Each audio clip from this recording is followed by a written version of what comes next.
شریعت مطہرہ نے انسان کے لیے بڑی آسانیاں پیدا کی ہیں، لیکن انسان خود مشقت کا راستہ اختیار کرتا ہے۔ ہمارے ہاں جب فوتگی ہو جاتی ہے تو شریعت کا حکم یہ ہے، اور آپ صلی اللہ علیہ وسلم کی تعلیمات یہ ہیں صحابہ کرام کو، کہ آپ جس گھر میں فوتگی ہو گئی ہے تو ان کو کھانا کھلائیں، ان کی دیکھ بھال کریں، ان کے غم کو ہلکا کریں۔ ہمارے ہاں بالکل الٹا نظام ہے کہ جس گھر میں فوتگی ہوئی ہوتی ہے، چھوٹے یتیم بچے ہیں، ابھی وہ رو رہے ہیں، تو ہمارے ہاں یہ ہوتا ہے کہ ابھی قبرستان میں اعلان ہو جاتا ہے کہ کھانا کھا کے جائیے گا، اور پوری برادری اکٹھی ہوئی ہوتی ہے، سارے رشتہ دار اکٹھے ہوئے ہوتے ہیں اور وہاں سے کھانا کھا کے جا رہے ہوتے ہیں۔ اور وہ جو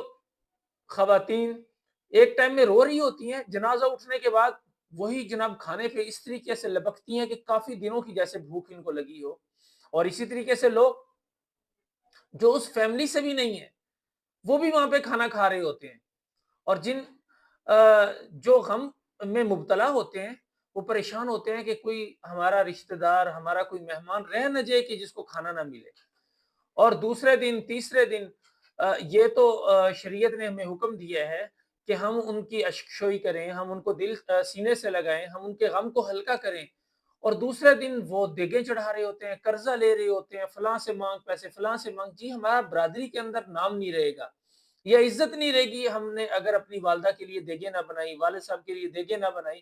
تو پوری زندگی وہ بھلے والد صاحب جو دوائی کے لیے ترستے رہے ہوں، وہ اچھے کھانے کے لیے ترستے رہے ہوں، وہ اچھے سالن کے لیے ترستے رہے ہوں، اس چیز کا خیال نہیں ہے کہ زندگی میں ان کو کھلا دیا جائے۔ جب وہ فوت ہو جاتے ہیں تو پھر غیروں کو کھلایا جاتا ہے، برادری کو کھلایا جاتا ہے، دوستوں کو کھلایا جاتا ہے، اور لوگوں کو بلا بلا کے کھانا کھلایا جاتا ہے کہ آؤ جی آپ بھی بیٹھو۔ اب دوسرا دن ہے، اب اس مال کے اندر پتہ نہیں کن کن کا حق شامل ہوگا، بھی وراثت کی تقسیم نہیں ہو، مشترکہ مال میں سے